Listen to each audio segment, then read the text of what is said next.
If he's comparing him to Aaron Hernandez in a meeting. Look, I've called you in here because the last time I saw anything like this, it was Hitler invading Belgium.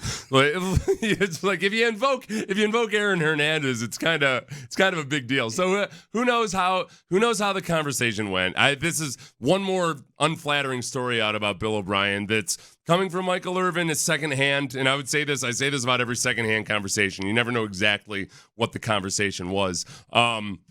Maybe Bill O'Brien's just jealous about DeAndre's success with the ladies. Maybe Bill O'Brien sits and thinks like, man, that could have been me when I was a young man. I could have been out there. I could have been balling. Look, the Aaron Hernandez stuff and the baby mama comment is what's going to get a lot of traction. Yeah. It's what people are going to be talking about. It's what people are talking about. The very beginning of that where he says that DeAndre Hopkins said that Bill O'Brien thought that Hopkins was getting too much influence in the locker room. You spent 10 years in an NFL locker room. What's the dynamic like where there's a possibility, a likelihood that a guy like DeAndre Hopkins, who overall seems like a pretty good human being, where a coach could look at it and that guy is getting too much influence in the locker room? There can be two schools of thought. One, you can have an insecure leader who's worried about anything and everything that the locker room is saying about them. Those guys don't tend to.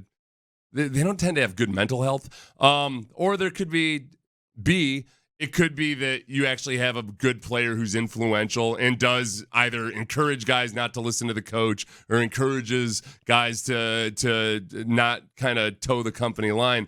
That can be an issue. I've never heard about that with DeAndre Hopkins. Nobody's ever said, wow, yeah. Guys have friction with coaches all the time. Good coaches understand that, especially with their star players. There's kind of a yin and a yang. There's a balance that you have to follow there. So I don't.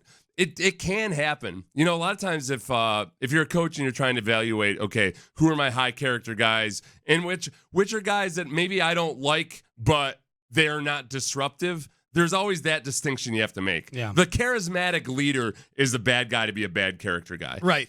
The guy that keeps to himself, but it has issues or whatever, not necessarily a bad character guy in terms of how it affects your locker room. Just, for whatever it's worth, I've never heard that about DeAndre Hopkins, that he's a bad influence on other guys. Maybe if this conversation is true, Bill O'Brien thought he was a bad influence on Deshaun Watson. I don't know. But my standing policy is with interpersonal issues, I don't give Bill O'Brien the benefit of the doubt. Right. He's just got such a long track record of being a difficult person to get along with that I assume that there's some smoke here.